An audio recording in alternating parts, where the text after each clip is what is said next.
It is June 28, 1914, just before noon, in the city of Sarajevo. A single gunshot echoes through the streets. Archduke Franz Ferdinand of Austria-Hungary collapses, and within minutes, the course of world history begins to change. What follows will be remembered as World War I, a conflict that reshaped borders, destroyed empires, and claimed over 16 million lives. But beneath the trenches, the alliances, and the battlefield maps, another war was already underway. A quieter war, a financial war. And in this documentary, you're going to learn how money, debt, banking power, and economic pressure quietly shaped the first global war, long before the first soldier fired a rifle. By the end of this video, you'll understand how Europe's financial system was already fragile before 1914.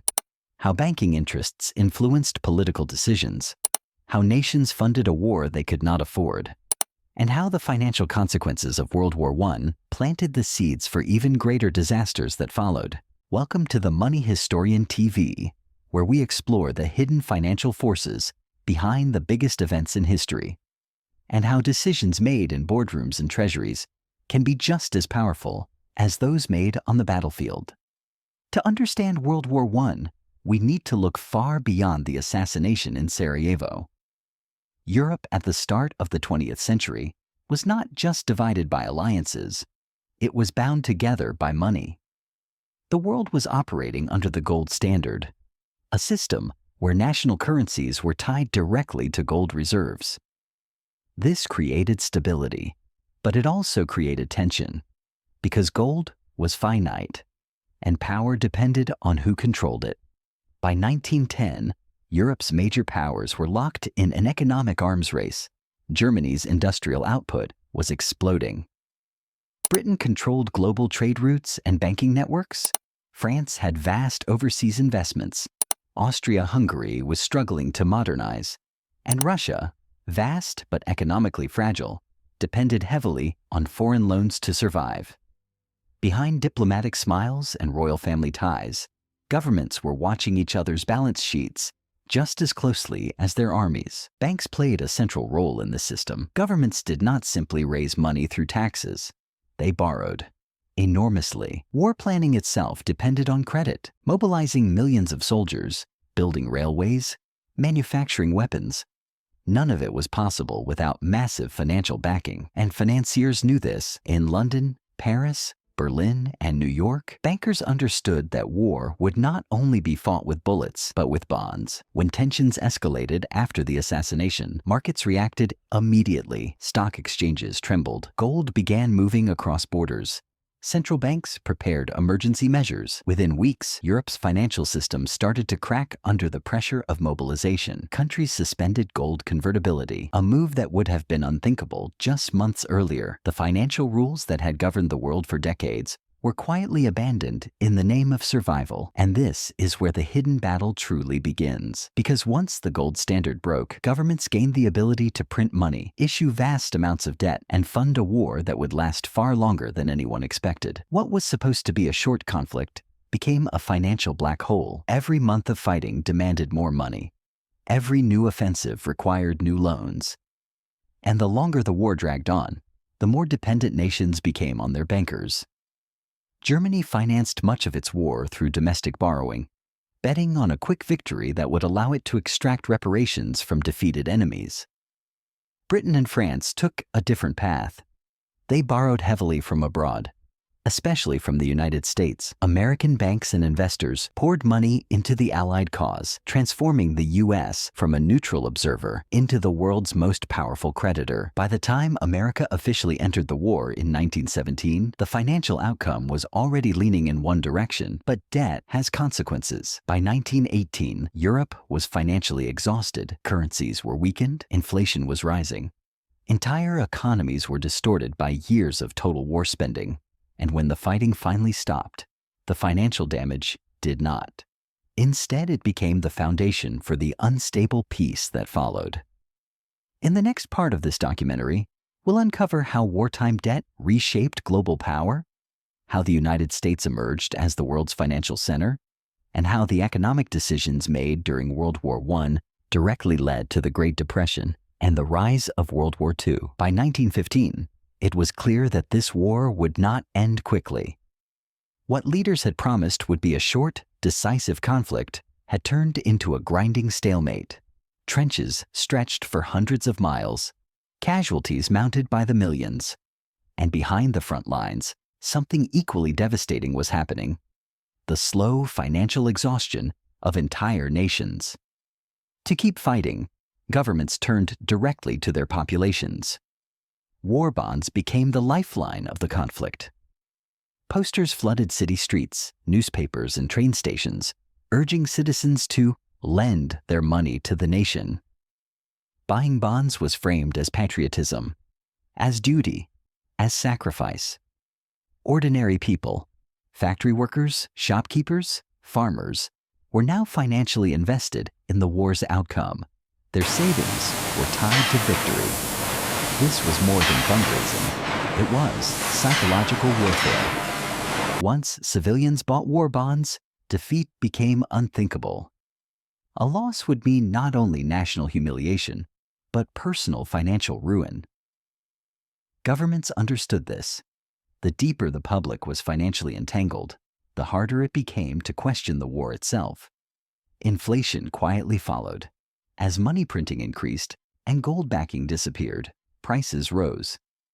Wages failed to keep up. Food shortages worsened, but official propaganda rarely spoke about economic strain. Instead, the message was always the same: one more push, one more loan, one more sacrifice. Meanwhile, across the Atlantic, the United States was experiencing something very different. While Europe bled, America lent. American factories supplied weapons, food, vehicles, and raw materials to the Allied powers. None of it was free. Britain and France borrowed billions of dollars to pay for these supplies, mostly from American banks. By 1916, the financial balance of the world had shifted dramatically. Europe was no longer the creditor of the global system. It was the debtor. This shift had enormous consequences. The center of global finance began moving from London to New York. American banks accumulated gold, influence, and leverage. And while the U.S. government officially remained neutral until 1917, its economy was already deeply tied to an Allied victory. A defeat would have meant catastrophic financial losses for American lenders. When the United States entered the war, it did so not only with soldiers, but with money on an unprecedented scale. The U.S. Treasury issued massive war loans to Britain and France, effectively becoming the banker of the Allied war effort. By the time the fighting ended, the United States was the world's largest creditor nation, a position it had never held before.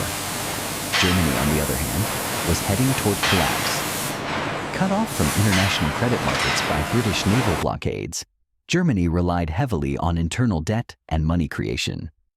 Its leaders believed that victory would allow them to force defeated nations to pay reparations large enough to erase their debts. It was a gamble, and it failed. When the war ended in November 1918, the battlefield fell silent. But the financial war did not. The peace negotiations that followed were shaped not just by politics, but by money. The Treaty of Versailles imposed massive reparations on Germany, justified as compensation for war damages. In reality, these payments were also meant to help Britain and France repay their own debts, especially to the United States. This created a dangerous financial chain. Germany owed money to the Allies owed money to America, and America expected to be paid in full. The system was fragile, punitive, and deeply unstable. Germany's economy buckled under the pressure. Hyperinflation would soon destroy savings, wages, and trust in institutions. Political extremism flourished in the chaos. But the consequences didn't stop there. The global economy, distorted by war debts and reparations, became increasingly dependent on American capital. When that system finally cracked in the late 1920s, the shockwaves would spread worldwide, triggering the Great Depression and paving the way for another global conflict. In the final part of this documentary, we'll connect the dots. How World War I's financial decisions reshaped the 20th century. How debt became a weapon. And how the hidden financial battle behind the Great War still echoes in today's global economy. By the early 1920s, the war was over, but the world it left behind was financially broken. Europe was physically destroyed, socially exhausted, and drowning in debt. What had once been the center of global wealth was now dependent on loans just to survive. And at the heart of this fragile system was a dangerous illusion: that debt could be shifted endlessly without consequences. Germany was ordered to pay reparations so large that even its own economists admitted they were impossible. To meet the demands, the German government printed money at an extraordinary rate. The result was hyperinflation on a scale rarely seen in history. Savings vanished overnight. Workers were paid in wheelbarrows of cash that lost value before they could be spent. Trust in institutions collapsed, and with it, faith in democracy itself. Meanwhile, Britain and France used German payments not to rebuild their economies, but to service their own war debts to the United States. Money flowed in a circular loop, from American banks to Germany, from Germany to the Allies, and back to America again. On paper, it worked. In reality, it was a house of cards. This fragile balance depended entirely on continuous lending. When American banks tightened credit in the late 1920s, the system began to unravel. Capital dried up. Germany defaulted. European banks failed. And when the U.S. stock market crashed in 1929, the financial shock spread globally, igniting the Great Depression. Unemployment soared, trade collapsed, governments turned inward, erecting barriers and blaming outsiders. The economic pain fueled radical movements across Europe, especially in nations hit hardest by war debts and inflation. The financial architecture built after World War I did not secure peace. It planted the seeds of another war. What makes this story so powerful is that none of it was accidental. World War I transformed money into a weapon. Debt became leverage. Credit became control. Financial systems were redesigned to serve national survival, not global stability. And once those systems were in place, no leader could escape them. The consequences of that shift still shape our world today.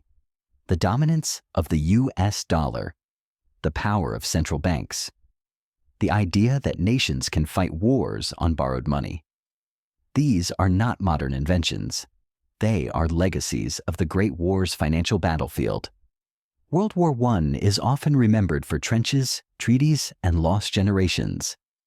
But its most enduring battles were fought quietly, in banks, treasuries, and balance sheets. And those battles did not end in 1918. They continue, in different forms, across the global economy we live in today. This is why understanding the hidden financial war behind World War I matters. Because history does not repeat itself by accident. It repeats itself when lessons are ignored. And this is the story money tried to hide.